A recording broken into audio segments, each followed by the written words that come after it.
I, like you this morning, am probably reflecting on my New Year's resolution. There's something about the turning of a new year that makes us eternal optimists, isn't there?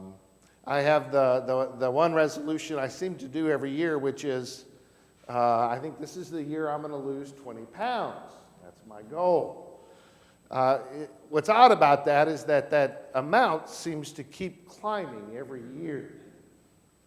Corollary to that is that I have a resolved or a resolution that I will not eat donuts, and that lasts as long until I see one.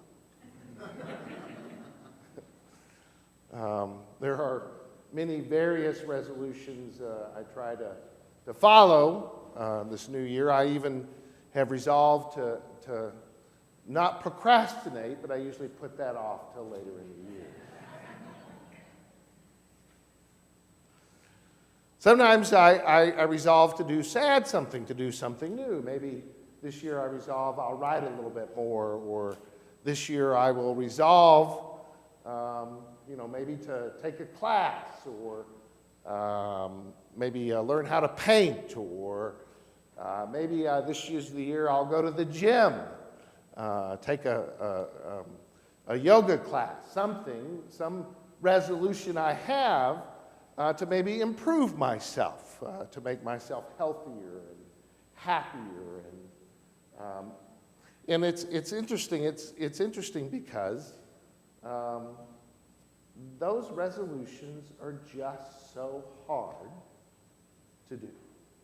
I don't know about you, but I find myself with a lot of difficulty in fulfilling any New Year's resolution. You may be more disciplined than me. I just may be too lazy or something.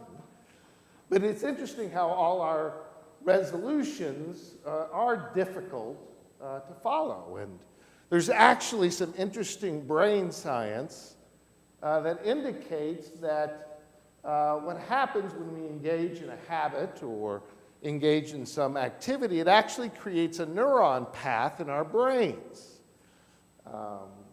So that it's very difficult when we engage in a habit or engage in some kind of practice, it's very difficult to break out of that rut, out of that neuron pathway to do something different. That's why addictions are so difficult, because of those neuron paths. Our brains are even working against us in these changes we'd like to make. But I also think resolutions in some ways say something about us, something maybe we don't want to think about. Maybe it's true that our resolutions, we're always trying to resolve to do something to make ourselves better. It's interesting. It's always interesting that our New Year's resolutions we feel like we're in a rut, or we've dug a hole and we're trying to get out of it. In some ways, our New Year resolution says something about the fact that, you know what? We're not too happy with ourselves, our weight, our habits. That's an odd thing to do, and it's so hard to break because the familiar is so comfortable. Gerald Mays, a psychologist, a contemplative, in a great book, once commented that in all his years of doing counseling, he couldn't tell you how often people would come into his office, and he would ask, what do they want? And they inevitably, almost invariably, would say they wanted to fix themselves.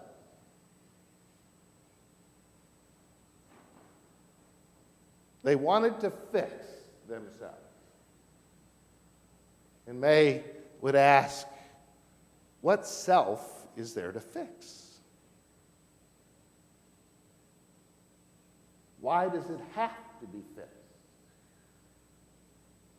But we live in a world and a society and culture in which we are not that happy with who we are, and so we want to change who we are. Familiarity breeds contempt. some way. And sad to say, maybe we don't hold ourselves in contempt, but there is some unhappiness about ourselves. Now, familiarity might breed contempt when we read the story or sung the hymn we read it and sung this morning. We're all familiar with the story of the three wise men who come from the east and come bearing gifts. And we all have our manger scenes, our beautiful manger scenes at home, which the magi, the wise men, stand there with the shepherds and Mary and Joseph and the baby Jesus all gathered on that Christmas Eve. We all know that story by heart. We've sung it, like I said. But what's interesting is familiarity breeds contempt, because if you actually read the story, the second chapter of Matthew, none of that is true.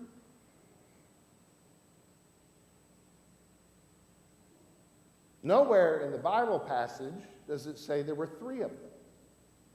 We just assume so because there were three gifts. Nowhere in the Bible passage does it say there were kings. In fact, nowhere does it say they were men. They were magi, wise men and women, scientists, scholars, astronomers, astrologists. And nowhere does it say, and in fact it's emphatic, that they don't arrive not on Christmas Eve, but many, many days after. Some biblical scholars even say it was even a year after the birth of Jesus.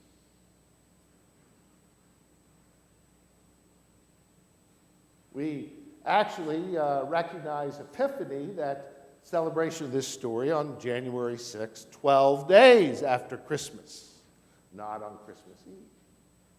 So a story that we thought we knew, that we were familiar with, that sometimes probably we just kind of tune out because we've heard it so many times, is not actually the story in the Bible. So if we read that story again, if we looked at it more closely, what might we gain in understanding what the story's trying to communicate? And what struck me as I read that story this week, what struck me was a really interesting question. I'd not really thought about it. Why is it that the Magi see the star, notice the star, and no one else did? It's out there, isn't it? For everybody to see, but the Magi see the star. I mean, Herod didn't. His chief priests and scribes, they didn't see the star. Why is it these Magi from far away have seen this star that guides them to this place, to this incarnation of God on earth? Were they, as it says, wise people? Maybe they were very perceptive people. It could be, maybe. Maybe they studied a lot and were able to pay attention for the stars. Well, maybe.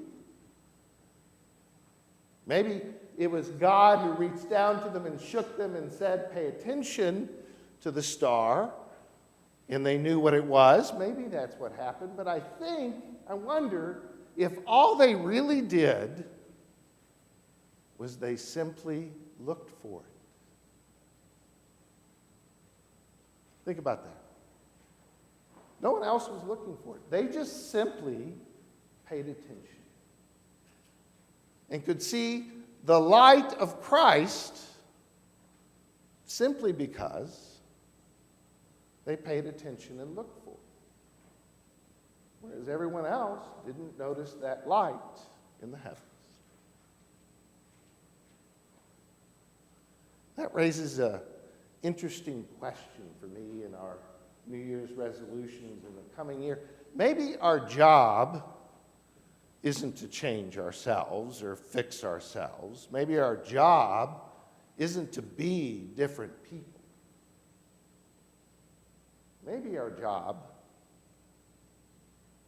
is to see differently. Maybe our job is just to pay attention to the light that shines all the time, but we're too stuck in our habits, we're too focused in the pits in our life, we're too kind of just going through daily living that we don't pay attention and see that light that's always shining, showing the incarnation. And we're so focused on fixing ourselves that we just don't pay attention to see the light. We don't even look for it.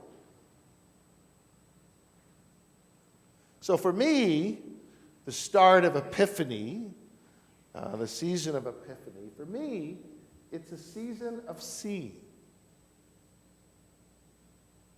A season less focused on fixing ourselves and more focused on seeing the world differently. We often think of prayer as changing God's mind. That's how often people think about prayer. But prayer is as much or more about seeing than it is anything else. We sit at the dinner table to pray our thanksgiving. It's taking the moment to see the true gift of sitting down at table with people we love and care for. Really seeing. Prayer is really, when we pray for people in the morning, when we pray for people in our concerns, it's not just simply turning it over to God, it's really paying attention to the light of Christ, even in their illness, their sickness, their injury. Prayer doesn't change God, it changes how we see the world. The question is, are you looking for the light? I'm going to read this verse from one of my favorite all-time poems, written by Elizabeth Barrett Browning. It's just 4 lines, but a beautiful 4 lines that kind of captures this idea. Earth is crammed with heaven, and every common bush afire with God. But only the one who sees takes off their shoes. The rest sit around and pick blackberries. What if earth is crammed with heaven, and what if every bush is afire with God's presence and God's light, and all we're doing is plucking blackberries? To God be the glory this day and forevermore. Amen.